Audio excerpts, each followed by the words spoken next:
Assalamualaikum warahmatullahi wabarakatuh.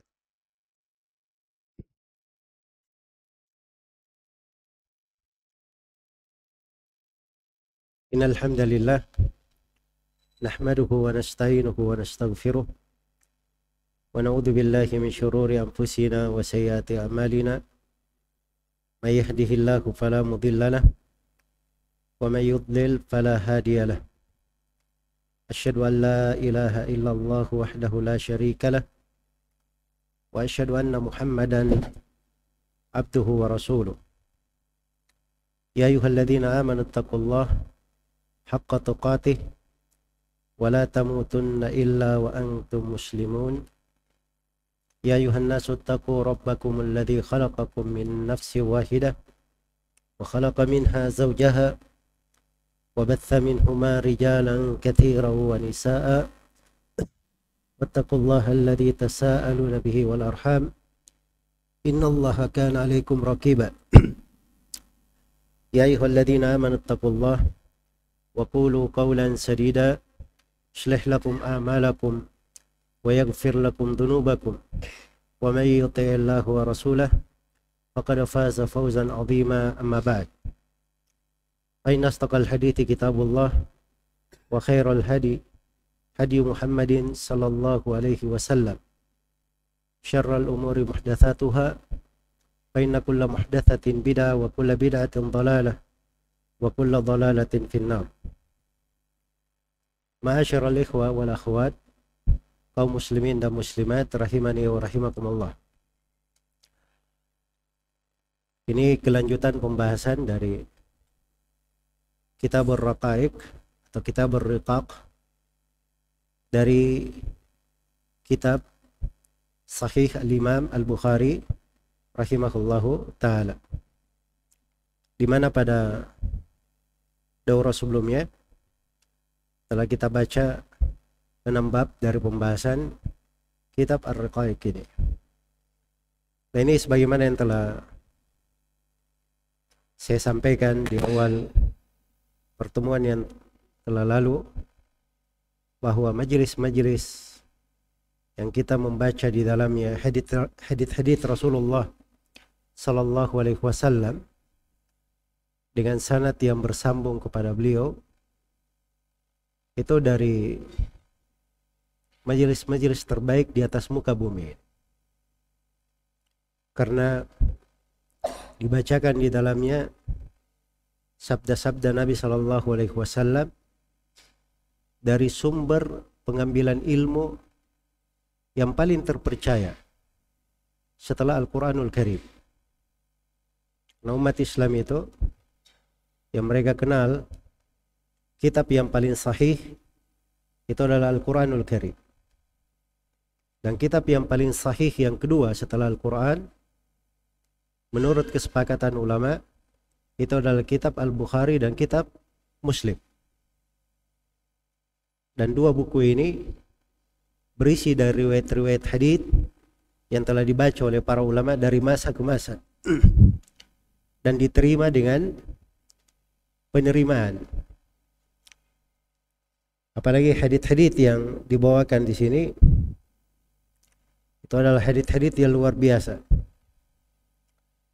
Dan buku ini sebagaimana yang telah berlalu, pembahasan Ar-Raqaiq atau disebut juga dengan Ar-Riqaq, itu dari kata raqiqah, artinya sesuatu yang lembut, sesuatu yang lembut. Iya, memudahkan dia supaya berhati rahmat dan jauh dari kekerasan hati. Itu yang disebut dengan Ar-Raqaiq atau Raqiqah, karena hadits-hadits ini disebut dengan Ar-Raqaiq. Setiap hadits yang disebut di dalam bab ini itu dari hadits-hadits apabila direnungi akan membawa ke dalam hati sesuatu yang melembutkan hati, akan menjadi suatu pelembut hati. Iya, maka ini disebut dengan nama ar-raqaiq atau ar-riqaq. Dan dari 6 penulis kutubus sittah, hampir setiap buku punya pembahasan seputar ar-raqaiq ini, termasuk Imam Muslim juga. Bahkan dikhususkan buku-buku tersendiri dengan judul ini, ar-raqaiq. Nah, ini bagian dari hadits-hadits Nabi Sallallahu Alaihi Wasallam.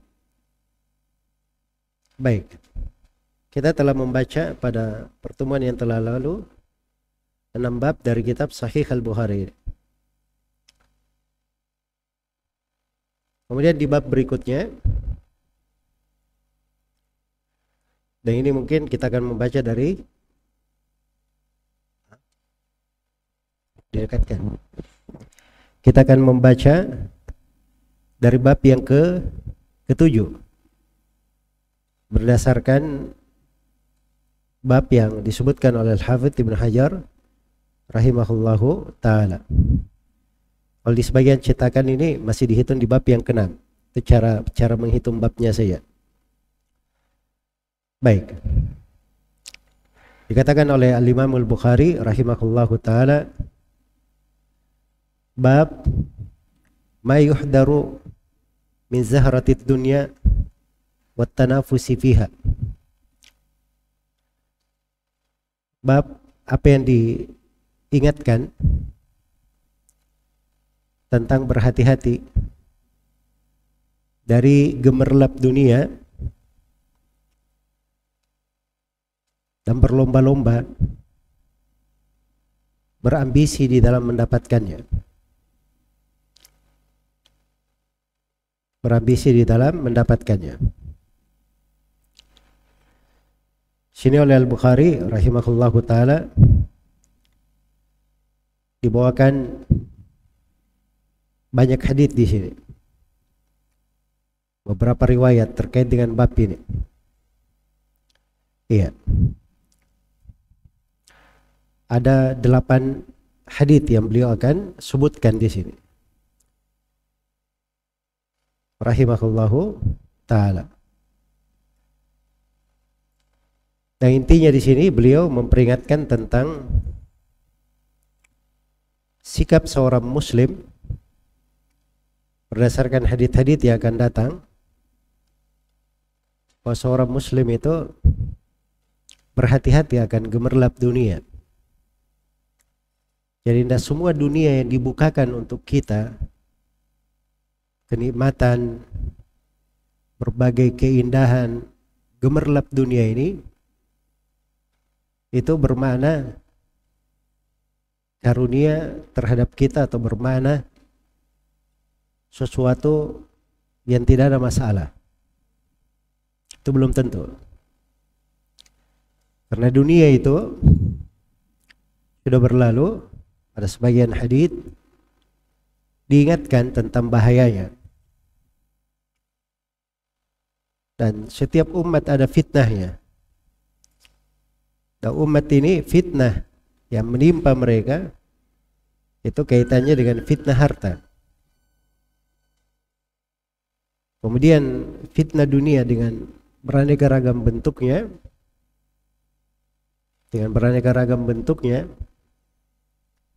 itu adalah hal-hal yang dikhawatirkan melalaikan dari akhirat.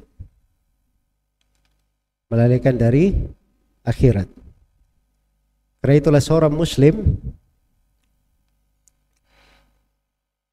dia berhati-hati terhadap kehidupan dunia ini.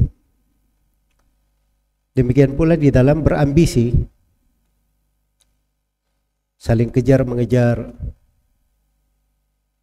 jatuh menjatuhkan. Dia kerahkan seluruh upaya dan tenaganya untuk meraih dunia. Maka ini diingatkan di sini di dalam bab ini. Tapi sudah berlalu ya bersama kita dasar pemahaman seputar pembahasan bahwa asalnya di perkara dunia, seorang dibolehkan mengambil dari dunianya sepanjang bukan hal yang diharamkan. Tetapi ada pokok-pokok penekanan di sini bahwa dunia tidak boleh melalaikan dari akhirat. Harus selalu dipahami bahwa akhirat itu lebih baik daripada dunia. Lebih baik daripada dunia. Kemudian orang yang diberi dunia itu belum tentu dia lebih baik daripada orang yang tidak diberi dunia. Karena Fir'aun diberi kekuasaan, diberi banyak dunia. Qarun menjadi perumpamaan banyaknya hartanya Qarun. Tapi bersamaan dengan itu, mereka ini adalah orang-orang kafir yang disebut di dalam Al-Quran percontohan untuk orang-orang yang terfitnah dengan dunia dan menjadi para tokoh yang mengajak kepada kekafiran dan kepada neraka. Waliyadzubillah. Di dunia itu bukanlah ciri seorang lebih baik daripada yang lain. Dan di sini diberi makna yang lain di dalam hadits yang mulia ini. Baik, kata Al-Bukhari rahimahullahu taala, haddatsana Ismail ibnu Abdullah, menceritakan kepada kami Ismail bin Abdullah. Ini Ismail bin Abdullah bin Uwais. Biasa disebut dengan Ismail ibnu Abi Uwais. Salah satu guru Al-Bukhari yang banyak beliau meriwayatkan hadits di dalam kitab sahih ini.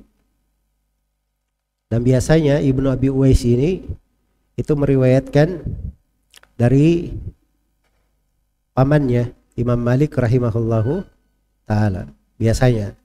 Tapi di sini beliau meriwayatkan dari Ismail bin Ibrahim. Iya.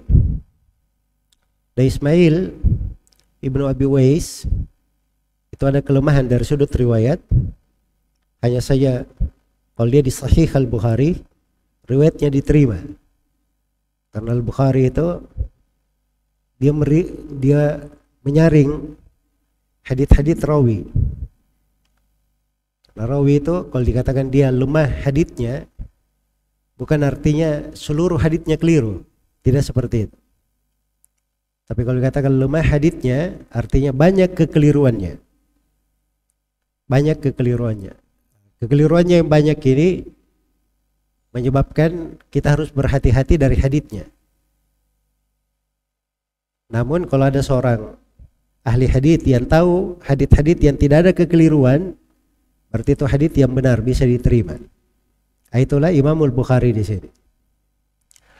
Sebab Al-Bukhari biasanya beliau bawakan sebuah riwayat dari Ismail bin Abi Uwais ini, tapi Al-Bukhari punya riwayat-riwayat yang lain dari selain jalur ini. Dari selain jalur ini. Baik. Kemudian kata Ibnu Abi Uwais, haddatsani Ismail ibnu Ibrahim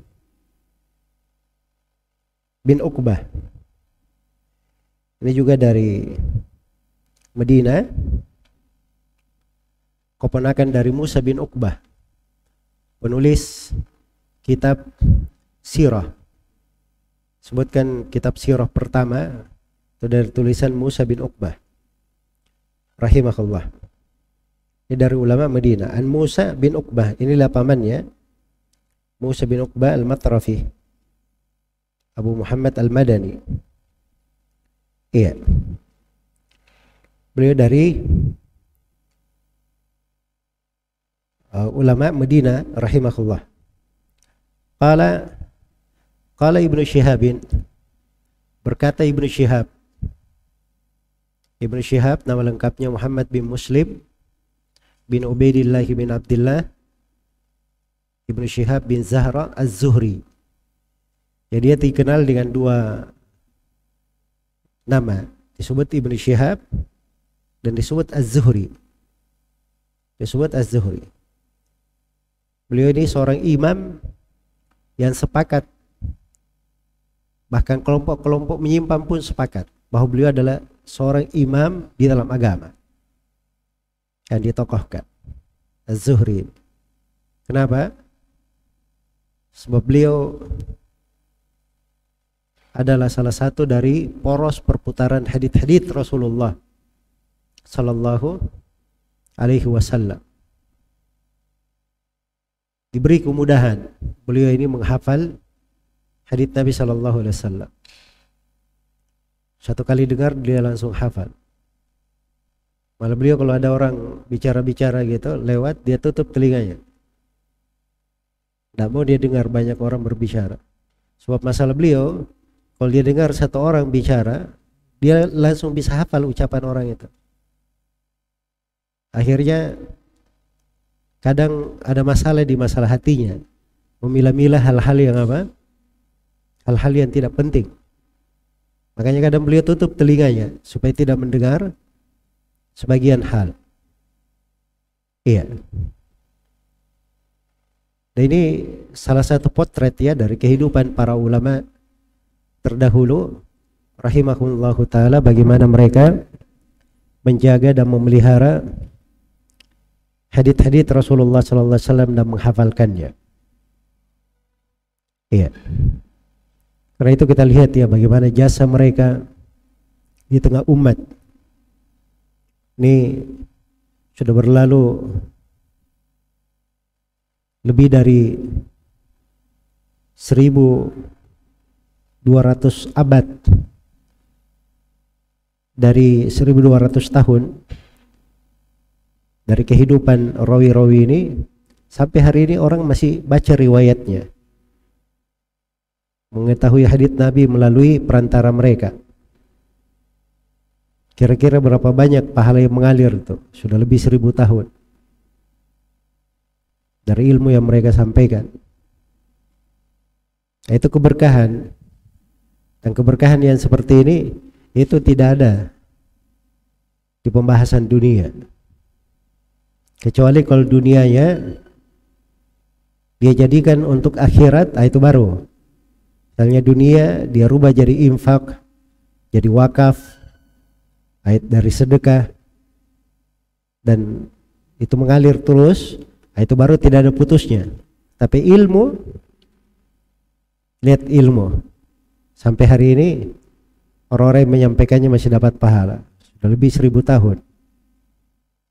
Subhanallah. Iya.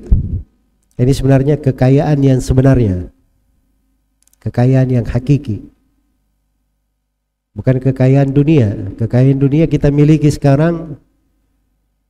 Orang raja yang paling kaya di atas muka bumi pun tidak ada yang kalau dia mati semua kekayaannya, kerajaannya dia bawa ke kuburnya. Tidak ada.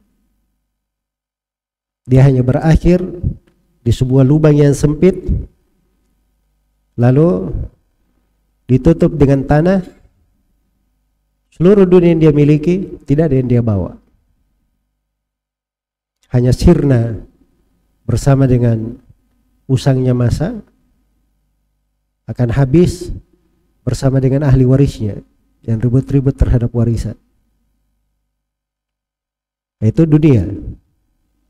Jadi kadang kita perlu mengingat hal-hal yang seperti itu supaya kita pandai membedakan antara dunia dan akhirat, antara yang manis dan yang pahit, antara sesuatu yang kekal manfaatnya dan sesuatu yang manfaatnya belum tentu jelas. Yang kekal manfaatnya itu adalah akhirat. Yang manfaatnya belum tentu jelas itu dunia. Itu dunia. Baik. Maka Zuhri ini, Ibnu Syihab rahimahullah, ini dari seorang imam dari a'immatul muslimin. Iya. Kata beliau, haddatsani Urwa Ibnu Zubair, menceritakan kepadaku Urwah Ibnu Zubair. Ini Urwah Ibnu Zubair Ibnu Al-Awwam. Urwah Ibnu Zubair Ibnu Al-Awwam. Iya, dari Imam At-Tabi'in, salah satu dari 7 ahli fikih di kota Madinah, dari Imam Tabi'in di masanya. Baik. Bapaknya Az-Zubair bin Awwam, salah satu dari 10 orang sahabat yang dijamin masuk surga, dan salah satu dari 6 Dewan Syura yang dipilih oleh Umar bin Khattab menjadi khalifah setelahnya.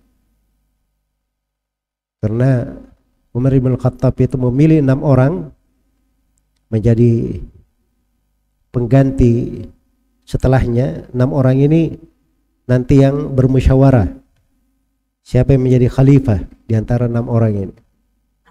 Menunjukkan bahwa 6 orang ini itu semuanya orang-orang terbaik umat Islam di masanya. Hanya dipilih oleh Umar radhiyallahu ta'ala anhu. Ini salah satunya adalah Az-Zubair ibn Al-Awwam radhiyallahu ta'ala anhu. Bagi ini sudah 2 ilmu ya. Sebenarnya kalau di pembahasan rawi-rawi, ini ilmu tersendiri namanya. Ilmu tersendiri. Baik. Ada namanya 7 ahli fikih dari kota Madinah, dari kalangan tabi'in. Itu dikenal. Kalau kita baca buku-buku fikih, kan biasa di perbandingan madhab itu disebut ya, ini pendapatnya siapa, ini pendapatnya siapa. Karena disebut bahwa ini pendapat dari al-fuqaha as-sab'ah, 7 ahli fikih. Siapa maksudnya 7 ahli fikih? Yaitulah 7 ahli fikih dari ulama tabi'in di kota Madinah. Salah satunya Urwah ibnu Zubair ini. Iya, semuanya ada 7. Ada 7 orang. Pertama Urwah ibnu Zubair, yang kedua Sayyid ibn Musayyab, yang ketiga Al-Qasim bin Muhammad bin Abi Bakar As-Siddiq radhiyallahu taala anhu. Ya. Kemudian yang keempat Ubaidullah bin Abdullah ibn Utbah bin Mas'ud. Kemudian yang kelima Abu Bakar bin Abdurrahman. Kemudian yang keenam Zaid kemudian yang keenam Kharijah ibnu Zaid. Iya. Sayyidun Abu Bakr. Kemudian yang ketujuh adalah Sulaiman bin Abdurrahman. Ini 7 orang yang disebut sebagai ahli fikih dari kota Madinah. Dikumpul dalam 2 bait syair, idza qila man fil ilmi sab'atu Abu Hurim riwayatuhun anil ilmi laysat kharija fakulhum Ubaidullah Urwatu Qasimun Sayyidun Abu Bakrin Sulaimanu Kharija. Itu 7 orang. 7 ahli fikih dari kota Madinah. Baik, tadi faedah yang kedua, 10 orang sahabat yang dijamin masuk surga. Siapa 10 orang sahabat yang dijamin masuk surga? Ayo, siapa 10 orang sahabat yang dijamin masuk surga? Hah? Abu Bakar As-Siddiq, Umar bin Khattab, Uthman bin Affan, Ali bin Abi Thalib, Zubair bin Awwam, Abu Ubaidah bin Jarrah, Abdurrahman bin Auf. 7. Ada 3. Talha bin Ubaidillah, Sa'ad bin Waqqas. Satu lagi. Said bin Zaid radhiyallahu anhum ajma'in. Dikumpul dalam 2 bait syair juga. Kalau antum menghafal 2 bait syair, ya hafal 10 nama. Lil Mustafa khairu sahbin nassa annahum fi jannatil khuldi nassan zadahum syarafa. Hum Talhatun wa Ibn Aufin wa Zubairu ma'a Abi Ubaidata wa Sa'dani wal Khulafa. Lengkap. Iya. Hum Talhatun, satu Talha bin Ubaidillah, wa Ibn Aufin Abdurrahman bin Auf, ma Abi Ubaidah, Abu Ubaidah Ibn al-Jarrah, was Sa'dani apa namanya, hum Talhatun wa ibn Aufin wa Zubair bin Al-Awwam, terus Abu Ubaidah bin Al-Jarrah, kemudian dua Sa'ad maksudnya Sa'ad bin Abi Waqqas dan Sa'id bin Zaid, wal khulafa dan khulafa ar-rasyidin, 4. Nah, itu syair kalau mau mudah menghafal 10 nama sahabat yang dijamin masuk surga. Baik. Ini pembahasan apa namanya? Membaca hadits Nabi Shallallahu Alaihi Wasallam, itu namanya kita menggali sumber ilmu. Makanya saya juga perkenalkan bagaimana cara memahami sumber ilmu. Ya, kalau antum lihat bagaimana orang-orang yang berilmu itu mudah memahami, dia banyak mengetahui pembahasan karena mereka ada cara di dalam memudahkan memahami. Seperti tadi saya perkenalkan ya, cara menghafal nama-nama. Kalau dihafal syair-syairnya akan mudah menghafal namanya. So kalau kita hafal 1, 2, 3 itu kadang ada yang luput. Jelas ya? Seperti seorang rawi itu.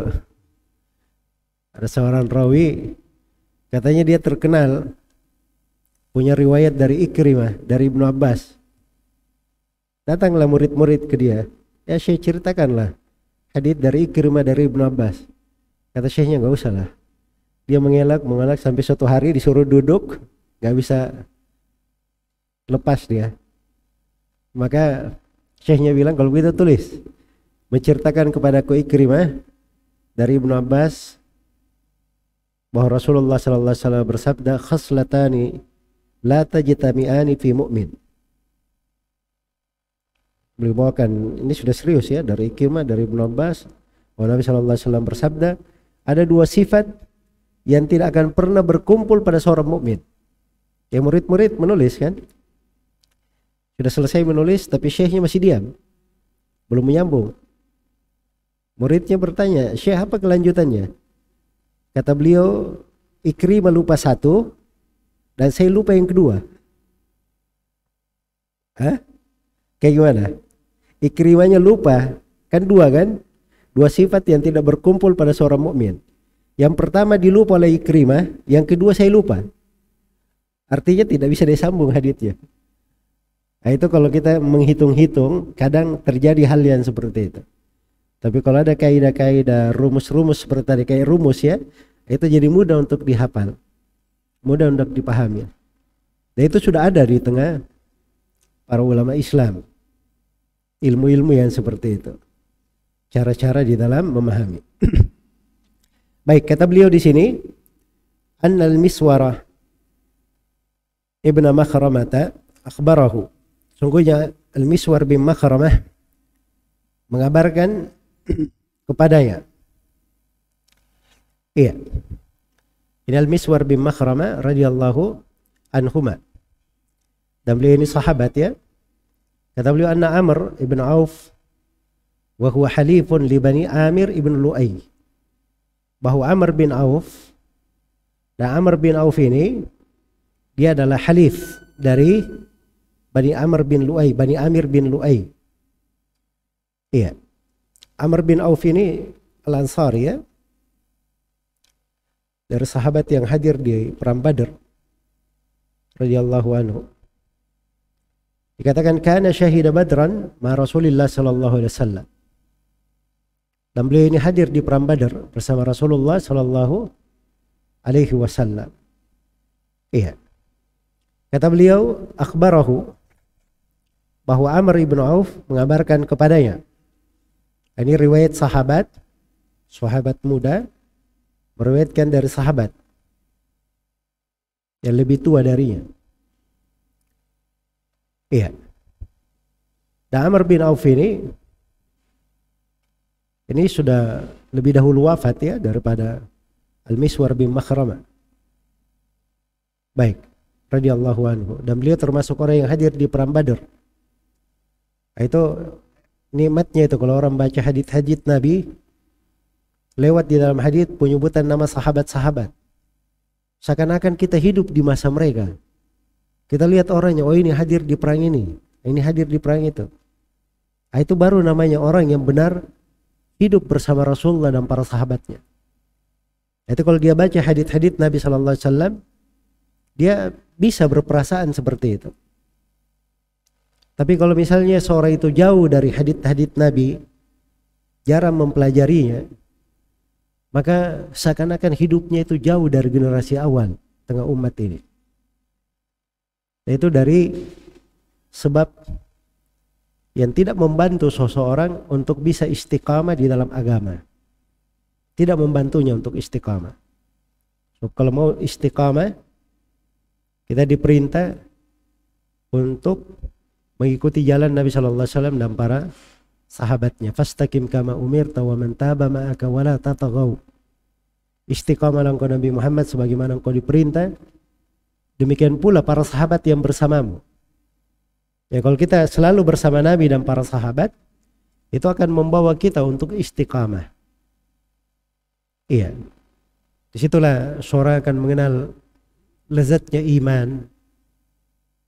Dia akan mengenal indahnya ketaatan-ketaatan.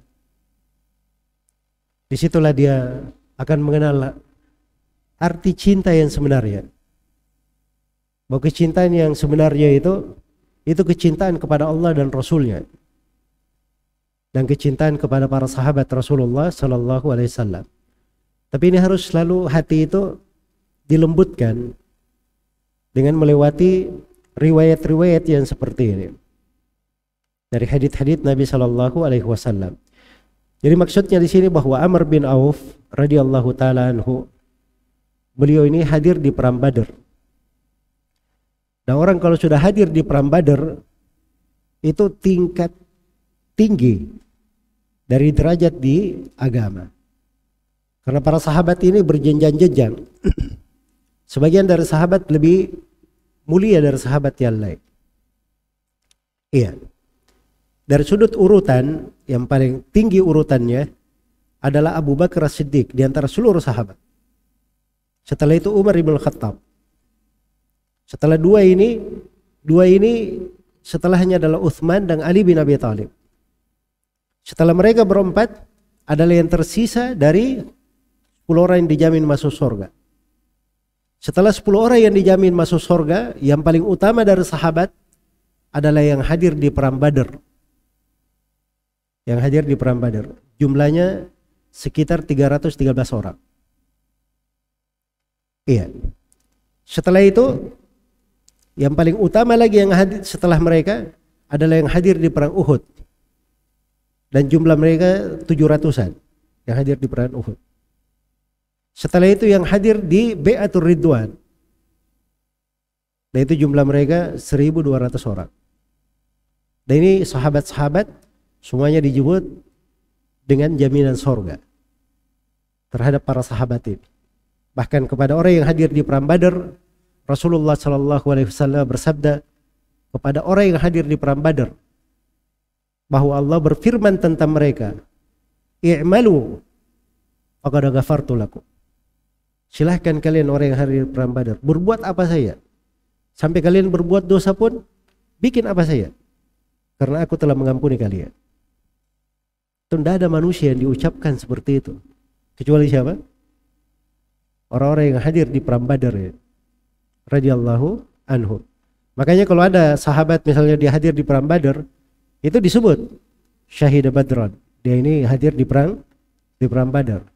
Nah, disebut sebagai manaqibnya, sebagai keutamannya. Dan itu salah satu ilmu di tengah umat Islam. Salah satu ilmu di tengah umat Islam. Agar supaya kita itu kenal sahabat-sahabat Rasulullah Sallallahu Alaihi Wasallam. Jadi Amr bin Auf ini bercerita bahwa Rasulullah Sallallahu Alaihi Wasallam, anna Rasulullah Sallallahu Alaihi Wasallam ba'atha Aba Ubaidah ibn al-Jarrah. Beliau pernah mengutus Abu Ubaidah, nama beliau Amir ibn al-Jarrah, ilal Bahrain, ke negeri Bahrain. Ya'ti bijizyatiha, untuk mendatangkan upeti tahunan. dari Bahrain. Iya. Wa kana Rasulullah sallallahu alaihi wasallam huwa salaha ahlul Bahrain. Nabi sallallahu alaihi wasallam sudah melakukan suluh, sudah melakukan alisiansi dengan penduduk Bahrain. Penduduk Bahrain ini wilayah yang sekarang jadi apa namanya, menjadi negara, namanya Bahrain, negara. Tapi sebenarnya wilayahnya dulu Bahrain itu masuk di wilayah timur Saudi dan beberapa wilayah. Ya, tapi sekarang ini dari sudut tata letak negara dia masuk ke dalam lingkup wilayah Bahrain. Iya. Mereka dulu itu adalah orang-orang Majusi, penduduk Bahrain ini. Penduduk Bahrain, orang-orang Majusi. Maka Nabi SAW ketika akan memerangi mereka, mereka pun berkata, kami mau tunduk di bawah pemerintahan Islam. Kami bayar upeti, tapi kami tidak mau masuk Islam. Tidak mau masuk apa? Islam. Maka dilakukanlah suluh dengan penduduk Bahrain. Itulah yang disebut di sini di dalam hadits ini. Akhirnya penduduk Bahrain ini itu masuk dalam wilayahnya umat Islam. Kepala negaranya yang dipasang disebut di sini wa ammara alaihim al-Ala ibn al-Hadrami. Nabi memasang al-Ala ibn al-Hadrami radhiyallahu anhu sebagai pemimpin mereka di sana. Iya, pemimpin mereka di sana. Jadi penduduk Bahrain pun itu dihukum pembayaran jizyah. Setiap kepala di negara itu dia wajib untuk membayar upeti. Banyaknya sekitar 1 dinar, kurang atau lebih itu tergantung kebijaksanaan kepala negara. Dan itu wajib dibayar per tahun. Wajib dibayar per tahun. Nah, itulah yang disebut dengan nama jizyah. Disebut dengan nama apa? Jizyah. Jadi kalau ingin berbicara di sektor ekonomi, ini salah satu item dari pemasukan negara Rasulullah SAW di masa itu. Salah satu item pemasukan. Jelas ya? Dari negara Rasulullah SAW. Baik. Jadi Abu Ubaidah ibn al-Jarrah radhiyallahu ta'ala anhu itu diutus oleh Nabi SAW ke Bahrain untuk pergi mengambil upeti itu. Iya. Untuk mengambil upeti tersebut. Nah, ini kalau di sekarang ini kan di negara-negara itu ada badan keuangan apa segala macam. Itulah yang biasa diutus melakukan kerjaan di situ. Nah, kalau di masa ini Nabi SAW mengutus siapa? Abu Ubaidah ibn al-Jarrah. Kenapa Abu Ubaidah yang diutus? Abu Ubaidah ini ada gelarnya. Nabi menggelarinya Aminu hadhil ummah. Orang kepercayaan umat ini. Abu Ubaidah. Kata beliau sallallahu alaihi wasallam dalam sebuah hadits riwayat Bukhari dan Muslim, likulli ummatin amin. Wa aminu hadhil ummah Abu Ubaidah ibn al-Jarrah. Setiap umat itu ada orang terpercayanya. Ada aminnya. Dan orang yang terpercaya umat ini adalah Abu Ubaidah ibn al-Jarrah radhiyallahu ta'ala anhu. Iya. Dan ini kedudukan tinggi sekali ya bagi Abu Ubaidah ibn al-Jarrah radhiyallahu ta'ala anhu. Iya, diutus oleh Nabi SAW untuk urusan yang seperti ini. Dan Abu Ubaidah ibn al-Jarrah beliau wafat di masa pemerintahan Umar bin Khattab. Disebabkan karena penyakit wabah tahun Amwas yang terjadi di masa itu. Dalam kisahnya yang telah dimaklumi. Baik. Jadi begitu Abu Ubaidah berangkat ke Bahrain untuk sebuah misi, yaitu mengambil upeti tahunan yang dibayar oleh penduduk Bahrain ke kota Madinah. Iya. Dikatakan di sini faqadima Abu Ubaidah bimalin minal Bahrain. Maka datanglah Abu Ubaidah radhiyallahu anhu membawa harta dari Bahrain. Iya. Kira-kira itu gimana kalau misalnya datang harta kita ini ya ke masjid ini? Kita termasuk orang yang berhak menerima. Iya. Ada bagian kita di harta itu. Ini bukan tidak ada bagian, ada bagian kita. Kita termasuk orang yang berhak apa? Menerima. Kira-kira gimana? Ini yang mau dihikayatkan nih, supaya diambil pelajaran. Bagaimana memahami kehidupan. Iya, subhanallah. Maka dikatakan di sini fasami'atil ansaru biqudumihi. Maka para sahabat Al-Ansar mendengar datangnya Abu Ubaidah Ibnu Jarrah. Wafat salat as-subuh ma Rasulullah sallallahu alaihi wasallam. Dan itu bertepatan dengan salat subuh bersama Rasulullah sallallahu alaihi wasallam. Falamman saraf ta'arradu lahu. Begitu Nabi selesai salat, maka para sahabat pun dari kalangan Al-Ansar menampakkan dirinya di depan Nabi sallallahu alaihi wasallam. Iya. Dan ini biasa ya, lumrah, manusiawi. Apalagi kaum Al-Ansar. Ya, kaum Al-Ansar ini banyak kisahnya. Sebab kalau ada pembagian, kadang Nabi sebagai kepala negara mengambil kebijaksanaan, kaum Al-Ansar tidak diberi. Dikasih dulu orang yang baru masuk Islam, dikasih kaum muhajirin karena dia kasihan. Dia tinggalkan negerinya, tidak ada apa-apanya di Madinah. Ada bukan Al-Ansar, dia punya rumah, punya kebun, punya, kan begitu. Itu kebijaksanaan kepala negara namanya. Iya. Nah itu ada banyak hadits, mungkin sebagiannya akan datang ya. Dan ini salah satu kejadian ya, Al-Ansar radhiyallahu anhum menampakkan diri ya. Apa yang terjadi? Kata beliau, fatabassama hina ra'ahum. Maka Rasulullah sallallahu alaihi wasallam tersenyum ketika melihat para sahabat dari Al-Ansar. Iya. Waqala, dan beliau berkata, ini dari kelembutan hati Rasulullah sallallahu alaihi wasallam. Kata beliau, adunnukum sami'tum biqudumi Abi Ubaidah wa annahu ja'a bi syai'. Saya menyangka bahwa kalian dengar Abu Ubaidah sudah datang dan Abu Ubaidah membawa sesuatu. Iya. Kalau ajal ya Rasulullah.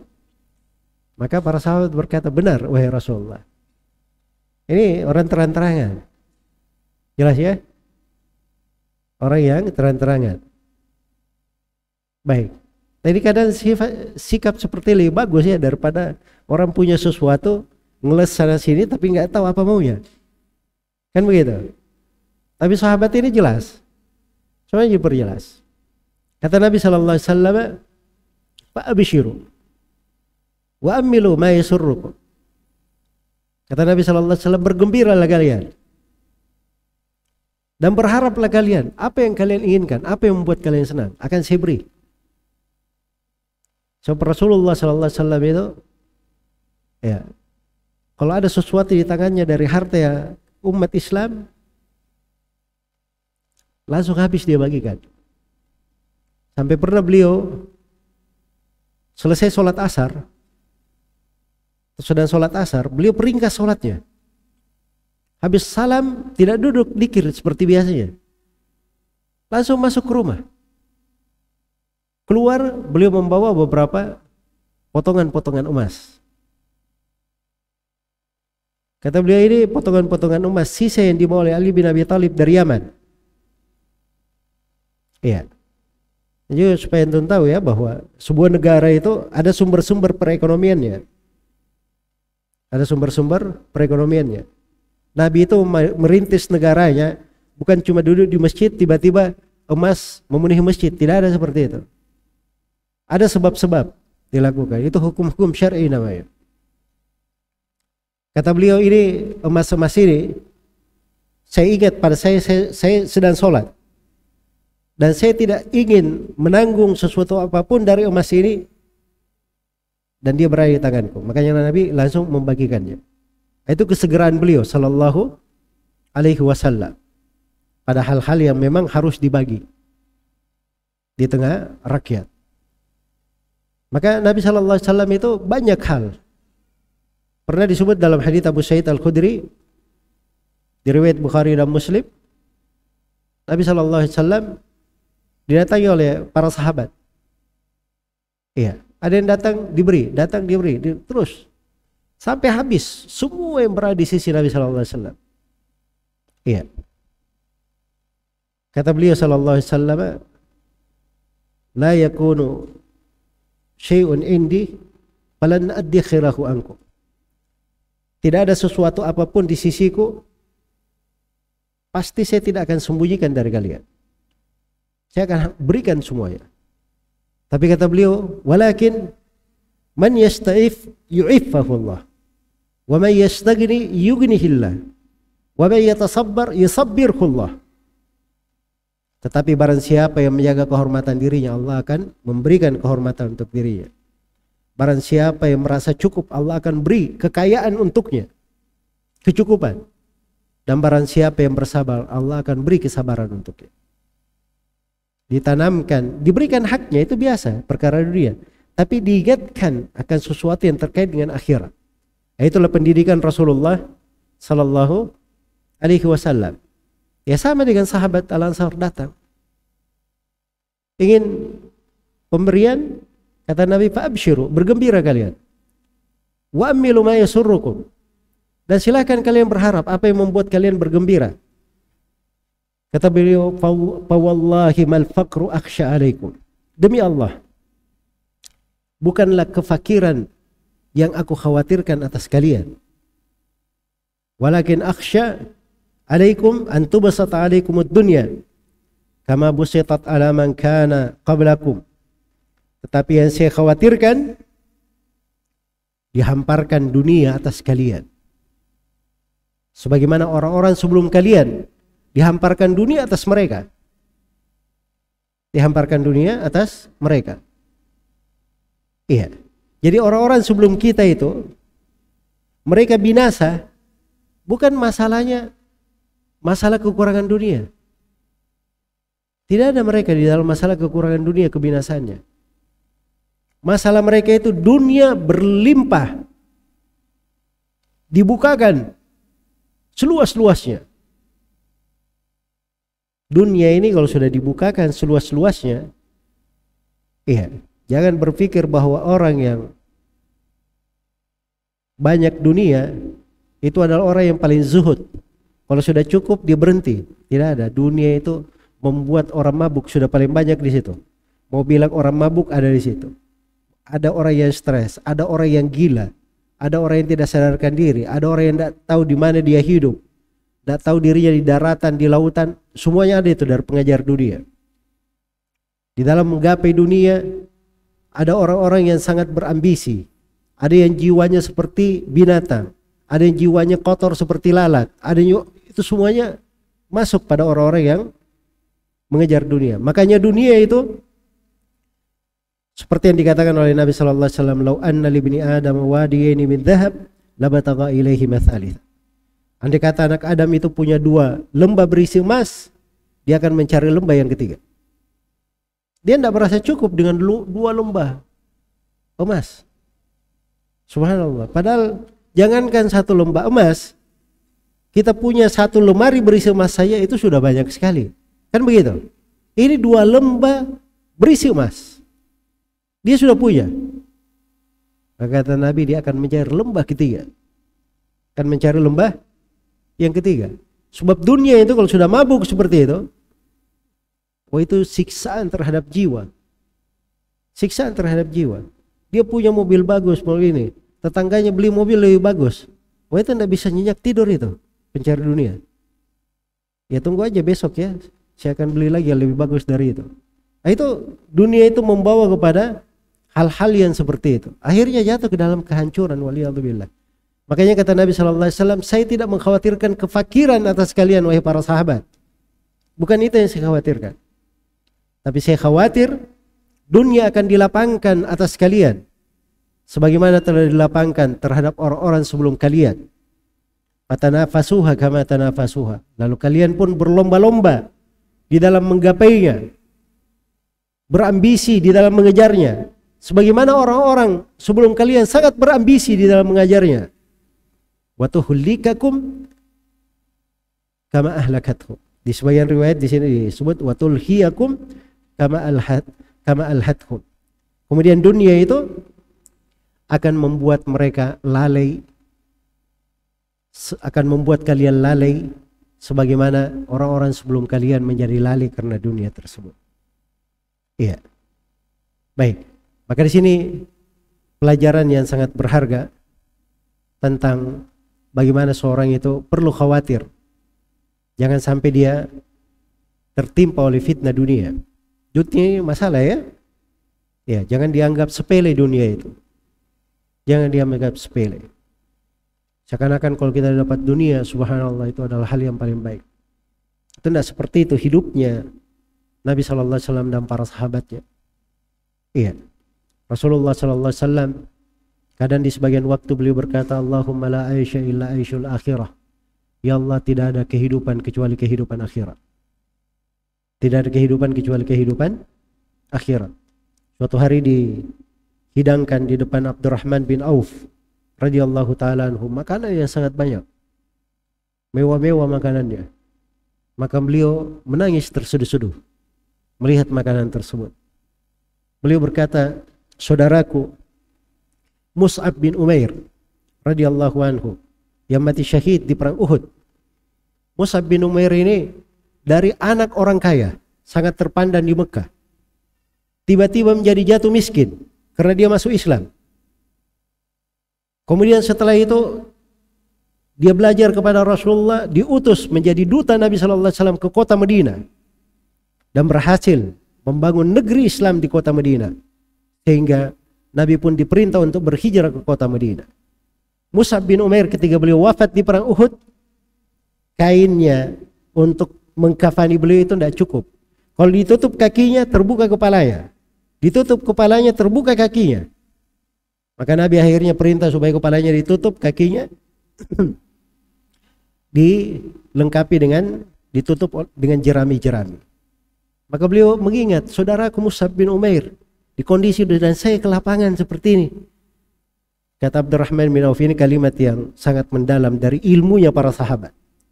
Kata beliau, saya khawatir ini adalah kenikmatan-kenikmatan yang Allah segerakan untukku di dunia, tidak diberikan lagi bagiku di akhirat. Tidak diberikan bagiku di mana?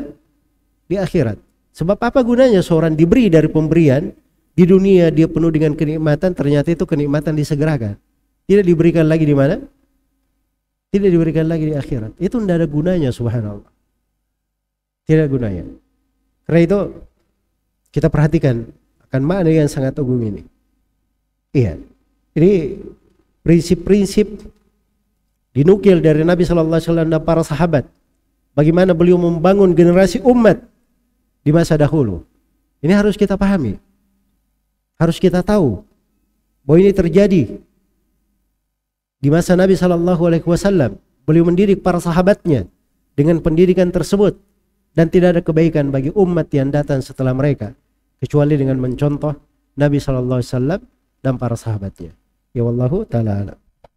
Baik, kita dengarkan, kita sholat maghrib dulu ya. Setelah sholat maghrib insyaallah ta'ala kita sambung kembali materi.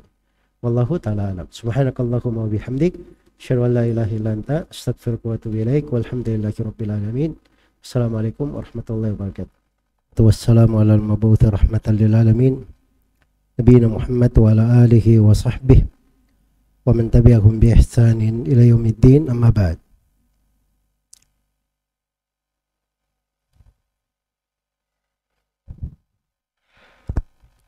Kemudian kita akan melanjutkan pembahasan dari Kitabur Raqaiq atau Kitabur Riqaq dari Sahih Al-Bukhari rahimahullahu ta'ala. Masih di dalam bab ini, bab ma yuhdar min zahratid dunya wa tanafusi fiha. Bab hadits-hadits Nabi sallallahu alaihi wasallam tentang peringatan berhati-hati dari gemerlap dunia dan berlomba-lomba, berambisi di dalam mencapainya. Kata beliau, kata Al-Bukhari rahimahullah, haddatsana Qutaibah ibnu Sa'id, menceritakan kepada kami Qutaibah ibnu Sa'id. Qutaibah bin Sa'id ini guru Al-Bukhari, dari imam ahli hadits yang terkenal. Riwayat-riwayat beliau semuanya ada di dalam Kutubus Sittah. Nama lengkapnya Qutaibah bin Sa'id bin Jamil bin Tarif Abu Raja Al-Baglani Al-Thaqafi Al-Khurasani, dari negeri Khurasan. Kata beliau, haddatsana Al-Laits, menceritakan kepada kami Al-Laits, yaitu Al-Laits ibnu Sa'ad Abul Harith Al-Fahmi Al-Misri. Ini dari ulama Mesir. Dari ulama Mesir. Ya, kalau kita kan biasanya dengar nama Imam 4 ya. Abu Hanifah, siapa Imam 4? Abu Hanifah, Imam Malik, Imam Syafi'i, dan Imam Ahmad. Al-Laits bin Sa'ad ini semasa dengan Imam Malik. Semasa dengan Imam Malik. Kalau ahli fikih, Imam Malik ahli fikih di kota Madinah. Kalau beliau ahli fikih di kota Mesir.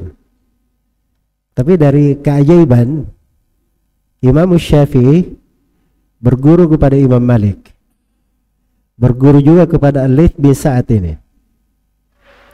Dan ada murid lain lagi, imam lain lagi, namanya Abdullah bin Wahab. Itu murid senior Imam Malik. Murid senior Imam Malik. Lebih dikedepankan dalam riwayat daripada Imam Syafi'i kalau meriwayatkan dari Imam Malik. Dan Abdullah bin Wahab juga meriwayatkan dari Al-Laits bin Sa'ad. Ini sudah dua, Imam Syafi'i dan Abdullah bin Wahab. Dua-duanya berguru kepada Imam Malik dan berguru juga kepada Al-Laits bin Sa'ad. Tapi bersama dengan itu semua, Imam Syafi'i berkata, Abdullah bin Wahab berkata bahwa Al-Laits bin Sa'ad lebih ahli fikih dari Imam Malik. Al-Laits bin Sa'ad lebih ahli fikih dari siapa? Dari Imam Malik. Ya. Beliau ini kalau di masanya muftinya negeri Mesir, Al-Laits bin Sa'ad. Padahal beliau dari sudut keturunan bukan orang Arab asli. Dari bapak-bapaknya begitu, ada yang dari keturunan budak kemudian dimerdekakan. Al-Laits bin Sa'ad ini. Tapi bersama dengan itu Allah tinggikan derajatnya dengan ilmu agama. Menjadilah beliau seorang yang disegani dan diambil ilmu darinya oleh seluruh ulama di masanya. Kata beliau rahimahullah, an Yazid ibni Abi Habib, dari Yazid bin Abi Habib. Ini juga orang Mesir, Abu Raja kunyanya, dari Mesir. Kata beliau, an Abil Khair, dari Abul Khair. Abul Khair namanya Marthad bin Abdullah. Marthad bin Abdullah. Ini juga dari Mesir. Juga dari Mesir. An Uqbata ibni Amir, dari Uqbah bin Amir radhiyallahu anhu. Ini Uqbah bin Amir, sahabat mulia dari Juhaina, tapi beliau tinggal di Mesir. Tinggal juga di mana? Di Mesir. Jadi ini perhatikan ya, sanadnya ini bermuara kepada orang-orang Mesir. Sanad hadits. Ini kalau kita ambil pelajarannya, para ulama ahli hadits itu mereka berkeliling ke berbagai negeri, kumpul riwayat-riwayat dari berbagai negara. Imam Al-Bukhari punya riwayat orang-orang Mesir. Punya riwayat orang-orang Mesir. Subhanallah. Karena para sahabat Nabi sallallahu alaihi wasallam itu ketika Rasulullah meninggal, para sahabat berpencar. Para sahabat berpencar. Ada yang tetap di Madinah, ada yang ke Mekah, seperti setelah itu Ibnu Abbas terkenal di Mekah. Ada yang ke Syam, ada Abu Darda, Mu'adz bin Jabal, Abu Ubaidah bin Jarrah, punya fikih sendiri di sana. Terus ada yang ke Mesir, nah, seperti Uqbah bin Amir, Abdullah bin Amr bin Al-As. Ada yang ke Kufah, wilayah Irak. Ada Anas bin Malik di Basrah, Abdullah bin Mas'ud, Abu Musa al-Asy'ari. Banyak sahabat berpencar ke berbagai negeri. Ya. Ya bisa dibayangkan ya, Nabi itu mewariskan ilmu ke siapa? Kepada para sahabat. Para sahabatnya tidak berkumpul di satu tempat, berpencar kemana? Ke negeri-negeri. Ya. Dan di negeri-negeri itu mereka punya murid-murid. Nah, terbentuklah madrasah-madrasah. Makanya ada fikihnya penduduk Madinah, ada fikihnya penduduk Mekah, ada fikihnya penduduk Kufah, penduduk Mesir. Ya. Seperti Imam Malik fikih penduduk Madinah. Beliau kuasai banget. Abu Hanifah itu fikihnya penduduk Kufah. Nah, datang Imam Syafi'i ini beliau belajar, beliau orang Mekah, belajar dari fikihnya penduduk Kufah, beliau belajar juga dari fikihnya penduduk Madinah. Jelas ya? Digabungkanlah berbagai madrasah. Baik. Ya. Jadi subhanallah, akhirnya hadits-hadits Nabi sallallahu alaihi wasallam itu dihafal oleh para sahabat, tapi terjaga di tempatnya masing-masing. Nah, ini datanglah para ulama ahli hadits di abad kedua ketiga, mereka ini yang berkeliling ke negeri-negeri, melakukan perjalanan berbulan-bulan, bertahun-tahun. Iya, bahkan Al-Bukhari itu beliau bercerita masuk ke negeri-negeri umat Islam, menjumpai lebih dari 1000 guru, itu dikurang waktu puluhan tahun beliau bolak-balik. Ya bisa dibayangkan ya, bagaimana jasa-jasa mereka mengumpulkan hadits-hadits Nabi sallallahu alaihi wasallam, memelihara dan menjaganya. Iya. Baik. Jadi kata Uqbah bin Amir radhiyallahu anhu, anna Rasulullah sallallahu alaihi wasallam kharaja yawman fa shalla ala ahli Uhud salatahu ala al-mayyit. Kata beliau, Rasulullah sallallahu alaihi wasallam suatu hari keluar, lalu beliau sholat untuk orang-orang yang wafat di perang Uhud. Beliau sholat. Iya. Lalu kata beliau sallallahu alaihi wasallam, jadi beliau sholat kepada ahli Uhud seperti kalau sholat jenazah begitu. Tsumman sarafa ilal mimbar. Iya. Kemudian setelah itu beliau menghadap, pergi menuju ke mimbar.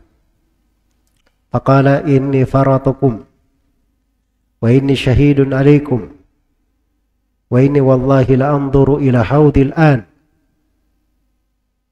Kata beliau sallallahu alaihi wasallam, sesungguhnya saya akan mendahului kalian. Mendahului kalian. Dan sesungguhnya saya mempersaksikan atas kalian.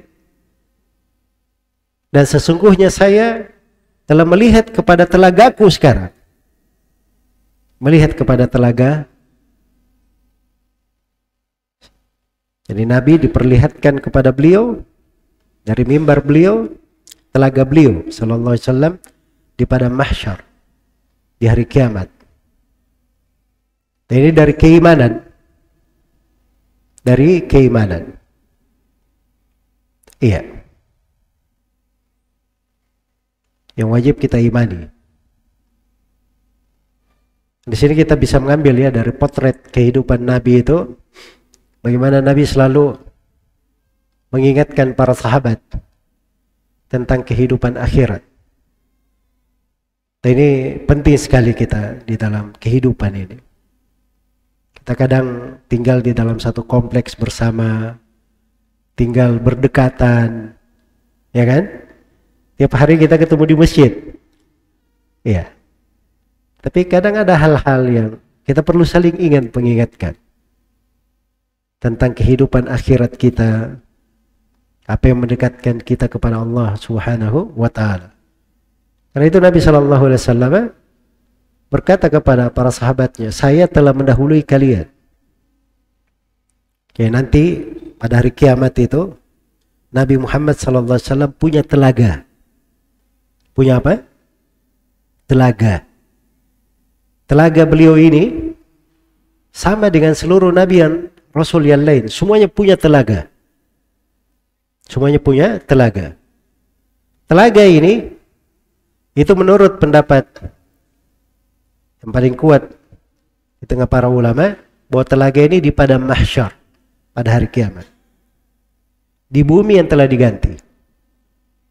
Ya coba bayangkan ya, semuanya langit dan bumi telah binasa. Semuanya sudah dicabut nyawanya. Kemudian ditiuplah sangkakala kebangkitan. Faidahum ila rabbihim yansilun. Maka mereka pun semuanya mengalir menuju kepada Rabbnya di padang mahsyar. Dikumpulkan seluruh manusia di padang mahsyar dari awal hingga akhirnya. Tidak ada satu orang pun yang tersisa. Wa hasyarnahum falam nughadir minhum ahada. Allah berfirman, dan kami kumpulkan mereka, tidak seorang pun yang kami tinggalkan. Semuanya dikumpulkan di padang mahsyar.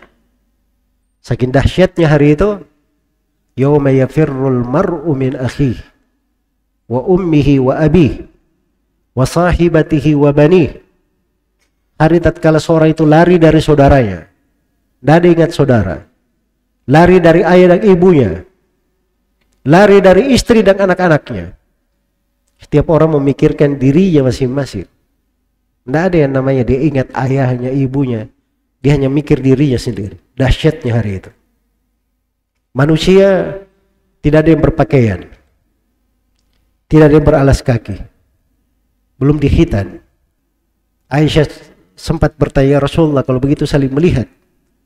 Kata Nabi sallallahu alaihi wasallam, "Hai Aisyah, hari itu lebih dahsyat dari yang kamu bayangkan." Saking dahsyatnya, tidak ada kesempatan orang untuk saling melihat, saling menengok, memperhatikan. Di hari itulah matahari didekatkan di atas kepala, hanya sejarak 1 mil. Ada dua penafsiran yang mengatakan 1 mil itu jarak seperti jarum, panjangnya sekitar sejengkal. Makanya biasanya kita dengar didekatkan di atas kepala sejengkal, kan begitu. Itu gayanya orang Indonesia begitu, membahasakan supaya mudah dipahami. Tapi kalau asal ceritanya seperti itu. Dalam hadis 1 mil. 1 mil ini diantara para ulama ada yang menafsirkan mil ukuran darat atau laut. Iya. Apapun, kalau dibilang 1 mil, jarak dekat sekali ke matahari di atas kepala. Dahsyatnya. Manusia berkeringat. Berkeringat. Yang kita bayangkan seperti keringat kita di sekarang ini. Keringat itu di satu harinya seperti 50.000 tahun. Ada yang keringatnya membanjiri dirinya sampai menutupi mata kakinya. Ada yang keringatnya sampai menutupi lututnya. Ada yang keringatnya sampai ke dadanya. Ada yang ke lehernya. Ada yang keringatnya sampai menenggelamkannya. Ditenggelamkan oleh keringatnya. Iya. Di hari dahsyat itu, semuanya perlu minum. Mau dapat minum dari mana? Nggak ada yang jual air aqua itu. Iya. Tidak ada transaksi. Subhanallah. Disitulah Allah tampakkan kebenaran para nabi dan para rasul. Nah, para nabi dan para rasul ini Allah telah tegaskan, inna lanansuru rusulana walladzina amanu fil hayatid dunya wa yauma yaqumul ashhad. Sungguhnya kami akan menolong para rasul kami, orang-orang yang beriman di kehidupan dunia dan di hari tatkala mata saksi-saksi mempersaksikan pada hari kiamat. Ya, nabi itu ditunjukkan, setiap nabi punya telaga. Maka umat itu akan mencari nabinya. Barulah mereka tahu, oh ini yang kafir, barulah dia tahu ini nabi yang kami dustakan di dunia. Ternyata benar dia nabi. Tampak kebenarannya. Pengikut mereka berbangga dengan mengikuti nabinya. Nabi Muhammad SAW punya telaga. Para nabi yang lain juga punya telaga. Setiap umat tidak mungkin bisa minum dari telaga nabi yang lain. Harus ke telaga nabinya sendiri. Nabi Muhammad itu punya telaga. Panjang dan lebarnya sama. Jaraknya sekitar 1 bulan perjalanan. Airnya lebih putih daripada perak. Sebagian riwayat lebih putih dari susu, lebih manis dari madu, lebih manis dari madu, lebih harum dari kasturi. Siapa yang minum 1 teguk dari telaga Nabi, dia tidak akan haus selama-lamanya. Iya. Tapi ini untuk umatnya, pengikut beliau. Ada yang diusir dari telaga. Ada yang diusir dari telaga. Dan ini panjang ceritanya yang diusir dari telaga. Jadi Nabi bercerita bahwa saya akan mendahului kalian ke telaga. Nabi yang paling pertama ke telaga. Dahului umatnya. Wa ana syahidun alaikum. Dan saya akan mempersaksikan atas kalian. Umatnya, kalau di umatnya, Nabi yang persaksikan. Oh ini umatku, umatku. Nabi yang mempersaksikan. Iya. Kata beliau, wa inni wallahi la anzuru ila haudil an. Dan saya demi Allah sekarang sedang melihat ke telagaku.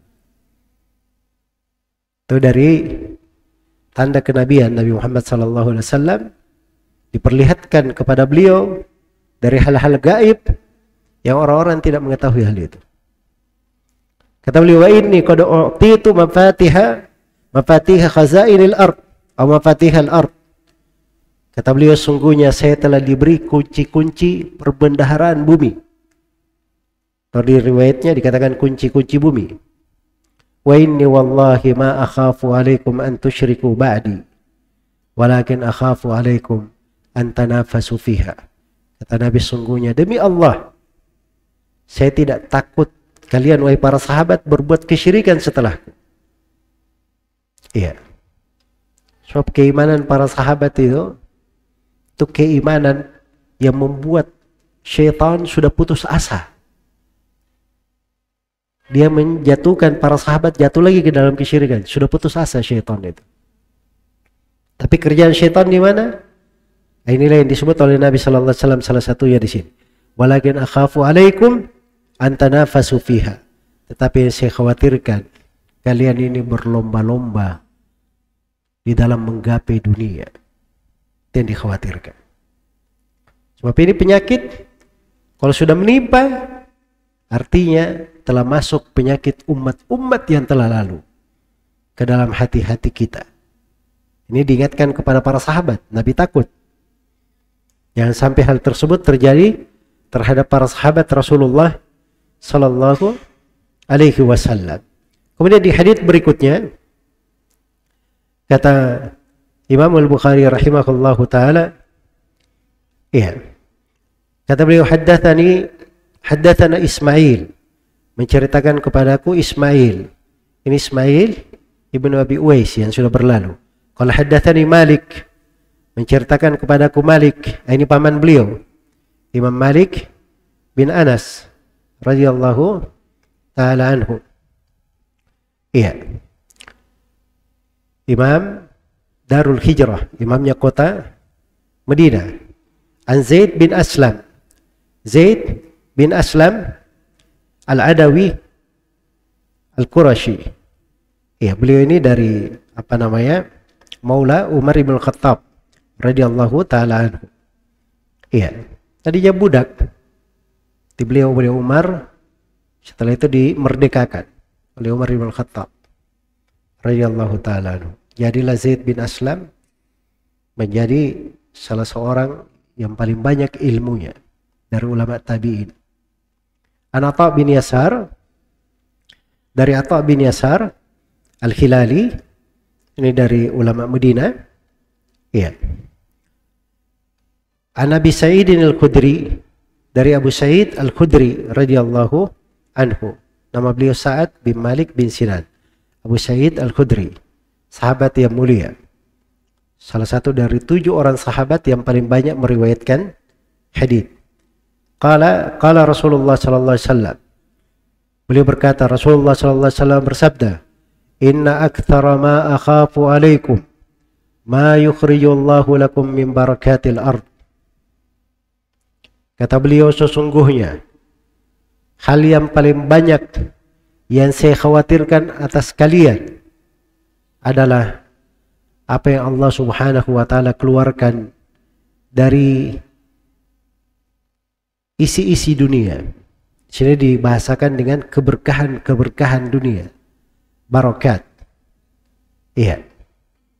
Qila wa ma barakatul ard. Maka ada yang bertanya, apa yang dimaksud berkah-berkah dunia ini? Qala zahratud dunya.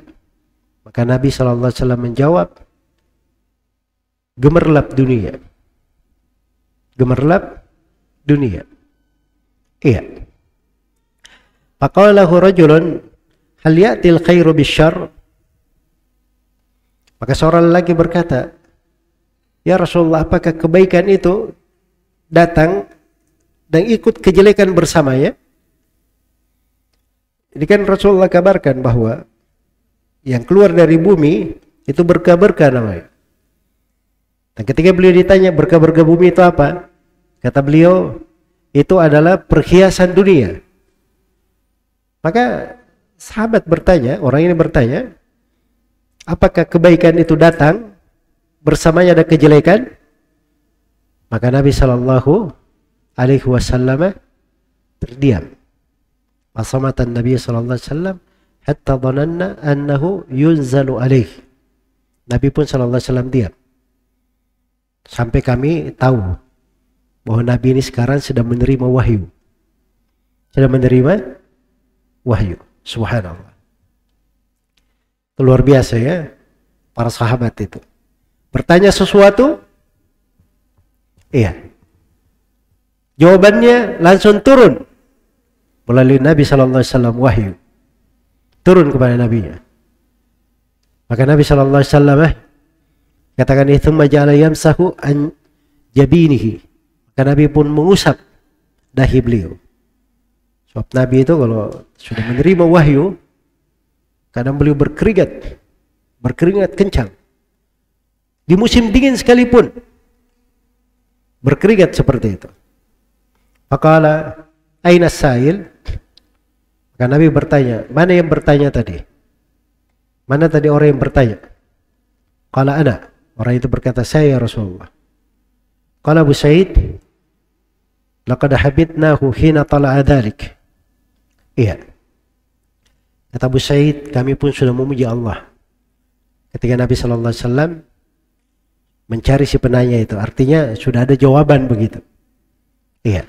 Qala la ya'til khairu illa bil khair. Kata Nabi sallallahu alaihi wasallam, sungguhnya kebaikan itu tidak akan datang kecuali dengan kebaikan pula. Wa inna hadzal mala khadiratun hulwa. Dan sesungguhnya harta ini adalah hijau manis. Ini sifatnya dunia ya, hijau manis. Wa inna kulla ma ambatar rabi'u yaqtulu habatan aw yulimmu illa akilatil hadirah.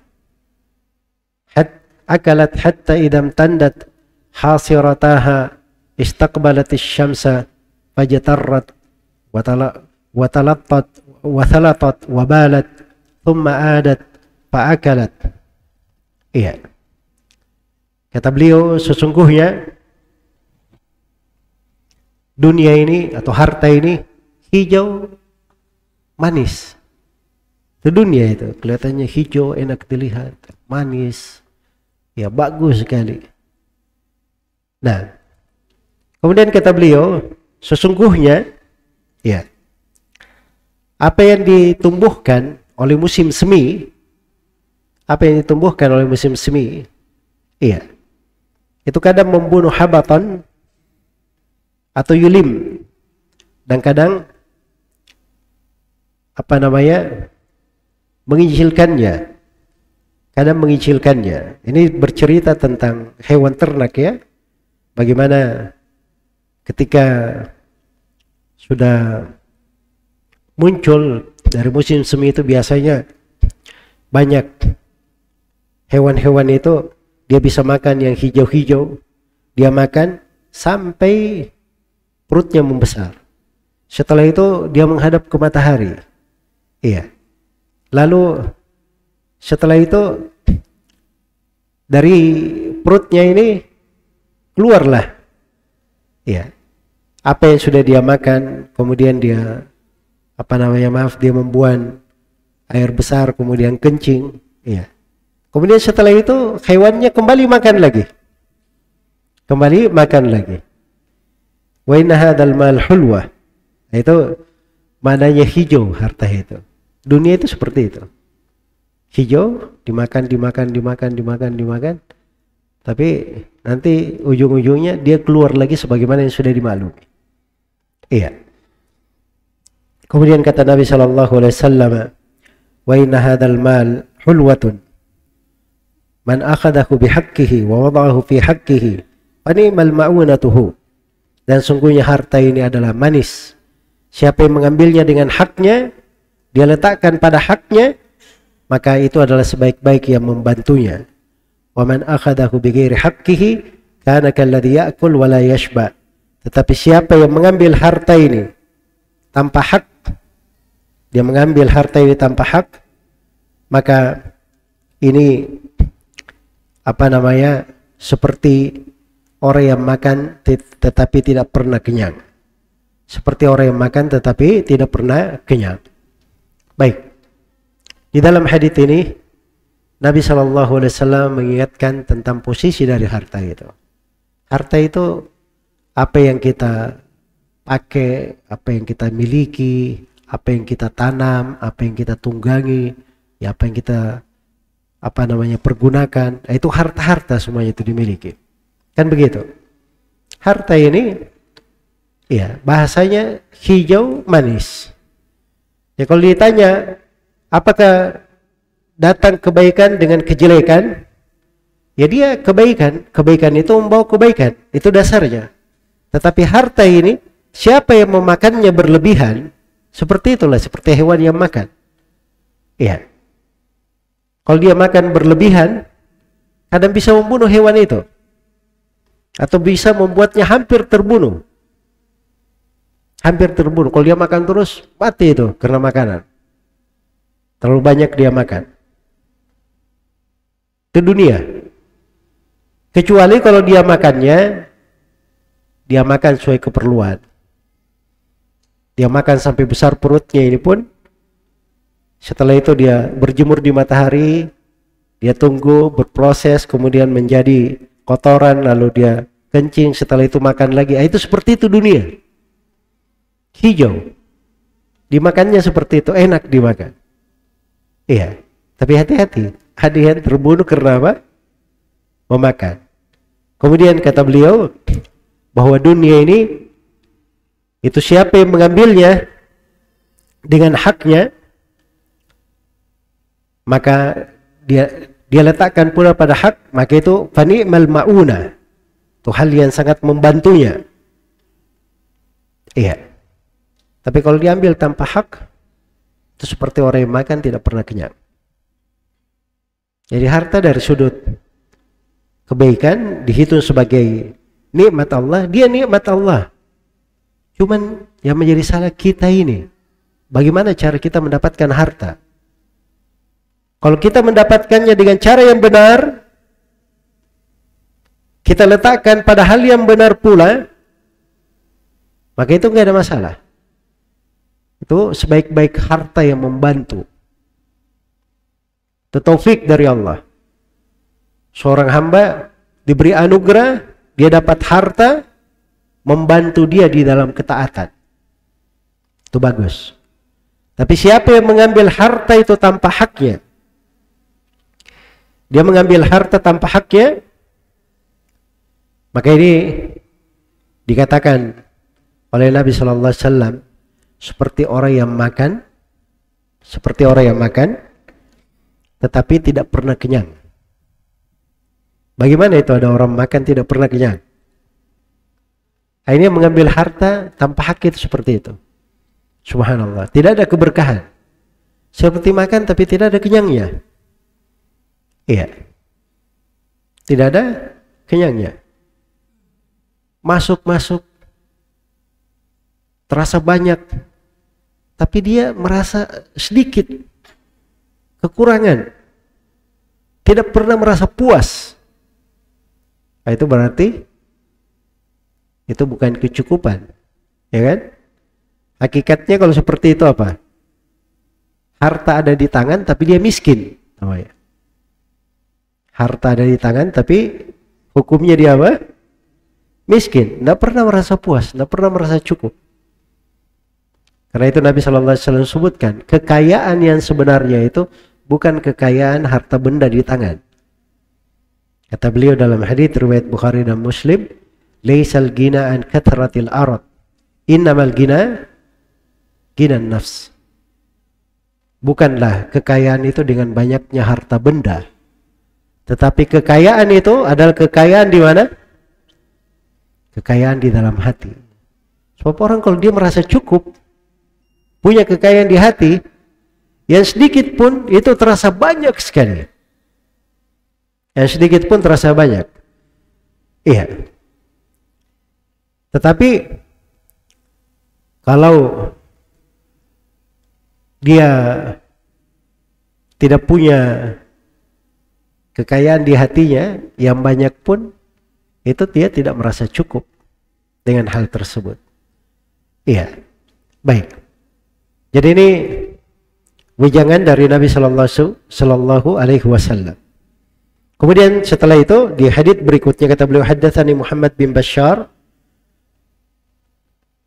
Ini diberi gelar Gundar. Kalau haddatsana Gundar, Gundar ini nama beliau Muhammad bin Ja'far.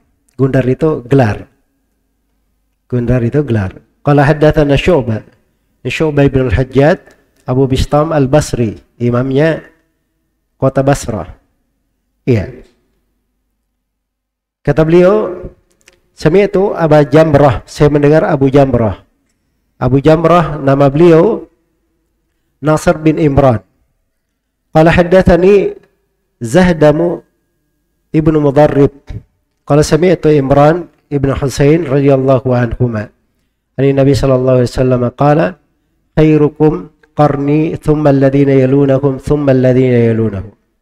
Nabi sallallahu alaihi wasallam bersabda, sebaik-baik kalian adalah generasiku.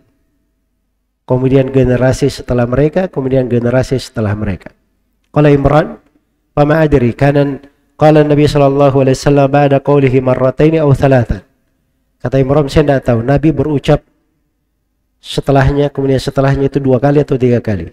Thumma yakunu ba'dahum qaumun yashhaduna wa la yustashhadun wa yakhununa wa la yu'tamanun wa yanduruna wa la yufun wa yadhharu fihim as-siman. Jadi ini generasi terbaik ya, masa Nabi. Kemudian generasi setelahnya, kemudian generasi setelahnya. Kata Imran, saya nggak tahu disebut 2 kali, setelahnya atau 3 kali. Ya, tapi setelah itu kata Nabi akan muncul satu kaum, mereka bersaksi dan tidak diminta mempersaksikan, berkhianat dan tidak diberi amanah. Subhanallah. Dia datang bersaksi padahal dia tidak diminta persaksian. Ngapain kamu ke sini bersaksi? Ya kan? Terus ini dia sudah berkhianat, belum dikasih amanah dia sudah apa? Dia sudah berkhianat. Wa yamdurun wa la yufun, bernadar tetapi tidak memenuhi nadarnya. Terus tampak pada mereka gemuk. Iya. Ini karena apa namanya? Terlalu banyak yang dia makan dari dunia, senang dia menggemukkan dirinya. Iya, menampakkan seperti itu. Ini perhatikan ya, sudut pendalilan jelas. Nabi sallallahu alaihi wasallam menyebutnya dalam bentuk apa? Celaan. Ini datang setelah 3 generasi terbaik. Datangnya orang-orang yang seperti ini. Baik. Kita dengarkan dulu adzan salat Isya ya, kemudian kita sambung hadits yang tersisa di bab ini.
Allahu Akbar,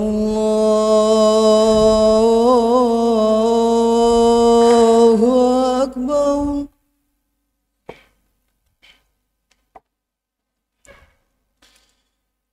Allahu Akbar, Allahu Akbar.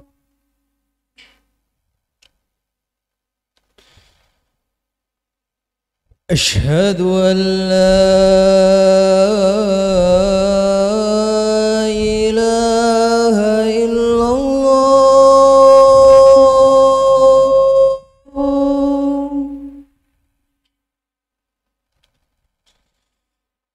أشهد أن لا إله إلا الله.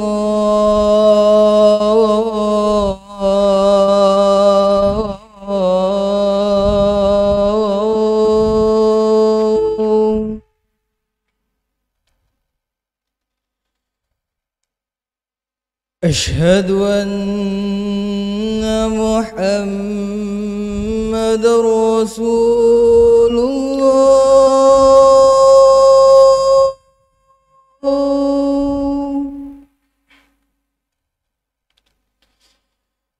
أشهد أن محمد رسول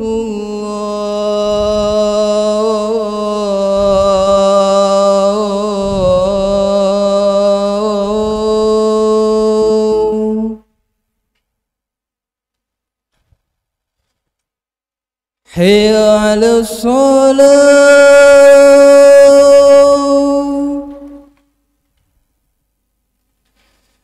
حي على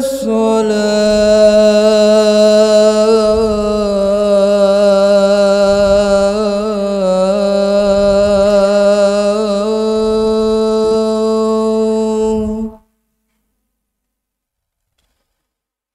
حي على الفلاح.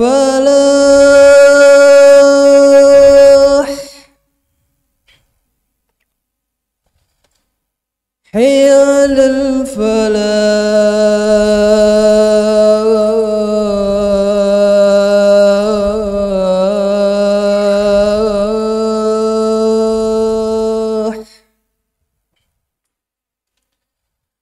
الله أكبر، الله أكبر. لا إله إلا الله.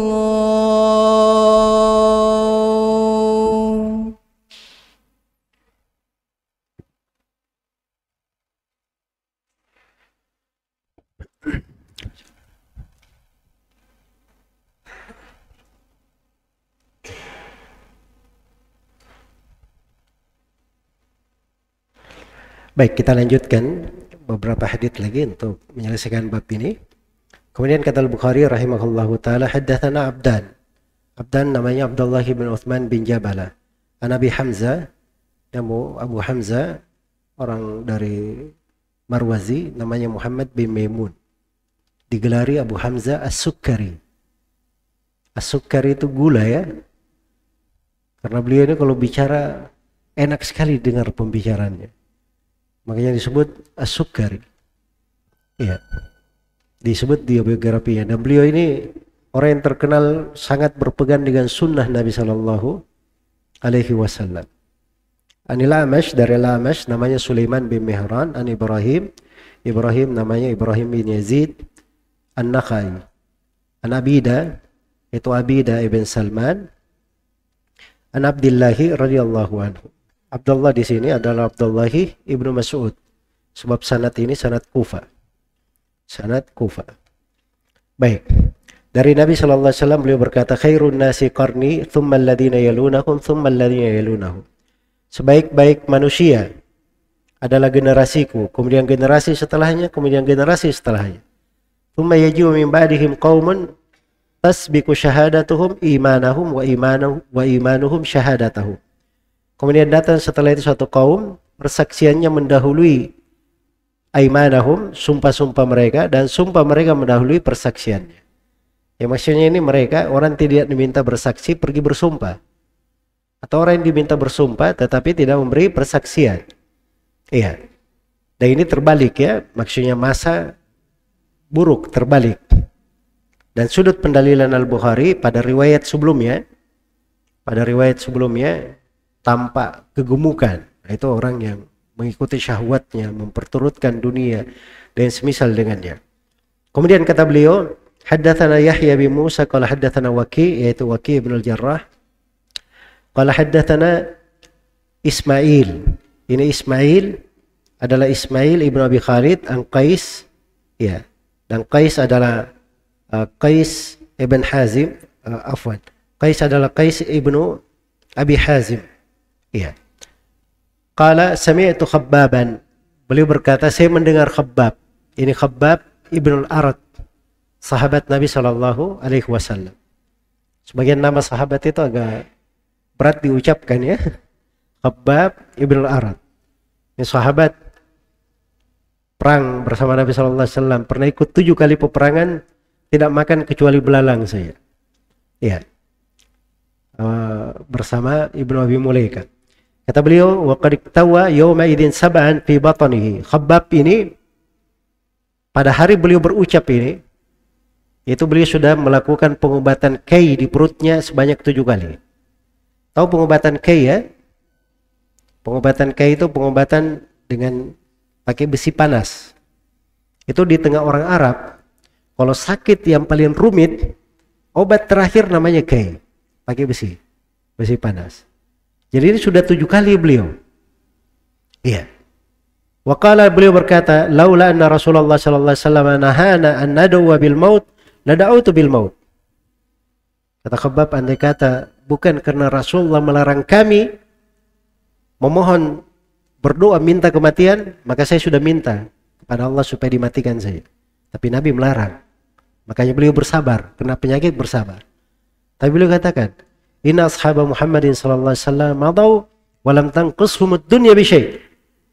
Kata beliau, sungguhnya para sahabat Nabi sallallahu alaihi wasallam sudah berlalu.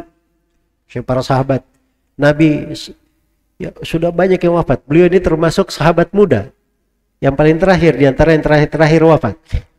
Ya, para sahabat yang sudah berlalu ini, mereka sudah berlalu istiqamah, tidak pernah kekurangan dunia. Dunia tidak membuat mereka berkurang keimanannya. Tapi kami, kata beliau, wa inna asabana minad dunya ma la najidu lahu mawdi'an illa turab. Adapun kami ini dapat dunia banyak sekali. Fitnah kami dunia. Sampai kami nggak bisa meletakkan dunia ini kecuali kepada rumah, dibangun istana, bangunan, saking banyaknya harta dibukakan untuk mereka. Jadi penegasannya bahwa kalau orang yang beriman itu tidak usah khawatir ujian harta. Harta itu ujiannya, tidak usah khawatir kekurangan harta. Harta itu menjadi ujian dan fitnah ya. Tapi yang harus dia jaga bagaimana dia beriman kepada Allah Subhanahu wa taala.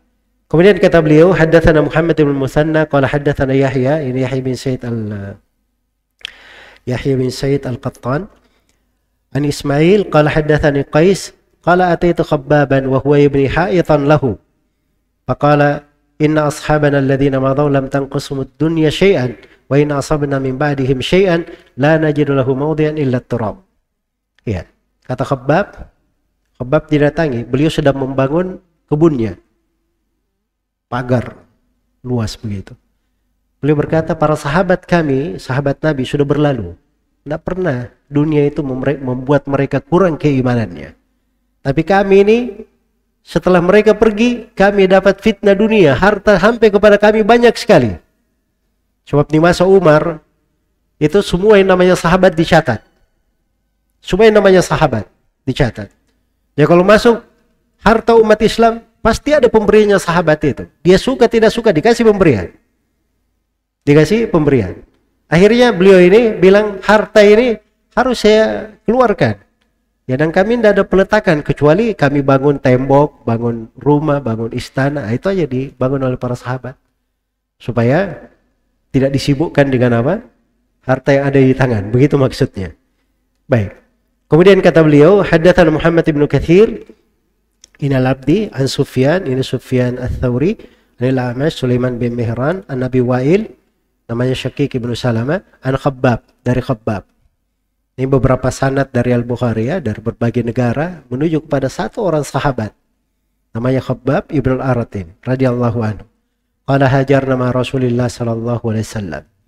Kata beliau, kami telah berhijrah bersama Rasulullah sallallahu alaihi wasallam. Iya, dan ini keteguhan para sahabat radhiyallahu taala anhum supaya mereka selalu terjaga di atas agama, istiqamah di atas keimanan dan tidak terfitnah oleh dunia. Bukan tidak boleh seorang itu menggapai dunia. Bukan tidak boleh seorang dapat dunia. Lihat para sahabat juga ada yang punya dunia. Ada yang punya harta. Abdurrahman bin Auf betapa banyak hartanya kan. Dari 10 orang yang dijamin masuk surga, 4 orang dari sahabat itu ada yang pebisnis dan banyak hartanya. Tapi mereka ini punya dunia, dunia cuma di tangan, tidak di hati. Dan itu tidak bermasalah. Sebagaimana perahu, kalau dia di atas air, itu nggak ada masalah, perahu itu aman-aman saja. Tapi yang menjadi masalah, kalau air masuk ke dalam perahu, iya, akan tenggelam perahunya. Nah, itulah dunia. Kalau dunia itu masuk ke dalam hati kita, itu menggelapkan hati, melalaikan dari akhirat.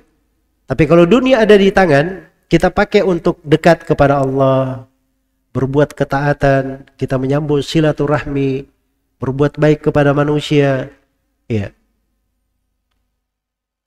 Meninggalkan dari wakaf-wakaf yang kita harapkan pahalanya terus mengalir untuk kita semua walaupun kita sudah meninggal.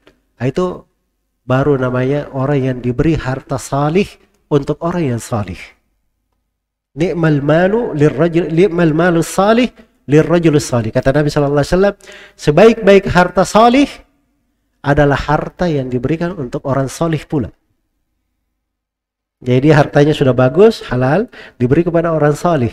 Orang solehnya diletakkan pada hal yang bermanfaat untuk dia. Baik, selesai satu bab di pertemuan ini dari kitab Ar-Raqaiq. Nah, ini makna-makna penting di dalam kehidupan, karena hati ini harus selalu dilembutkan.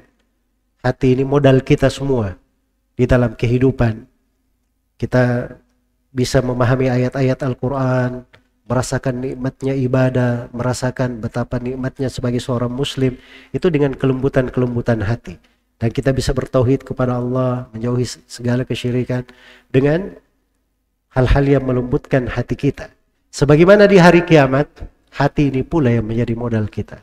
Yauma la yanfa'u malu wala banun illa man atallaha biqalbin salim. Hari kiamat itu adalah hari ketika anak-anak dan harta tidak bermanfaat kecuali siapa yang menghadap kepada Allah dengan hati yang selamat. Wallahu ta'ala alam. Baik, insyaallah ta'ala kita akan sambung. Kalau ada pertanyaan terkait dengan sesi pelajaran ini bisa ditanyakan di kajian besok ya. Untuk sekarang sudah selesai dari materi pembahasan dan kita akan sholat isya. Terima kasih atas perhatiannya dan saya mohon maaf atas segala macam kekurangan. Subhanakallahumma wa bihamdik asyhadu an la ilaha illa anta astaghfiruka wa atubu ilaik walhamdulillahi rabbil alamin. Wassalamualaikum warahmatullahi wabarakatuh.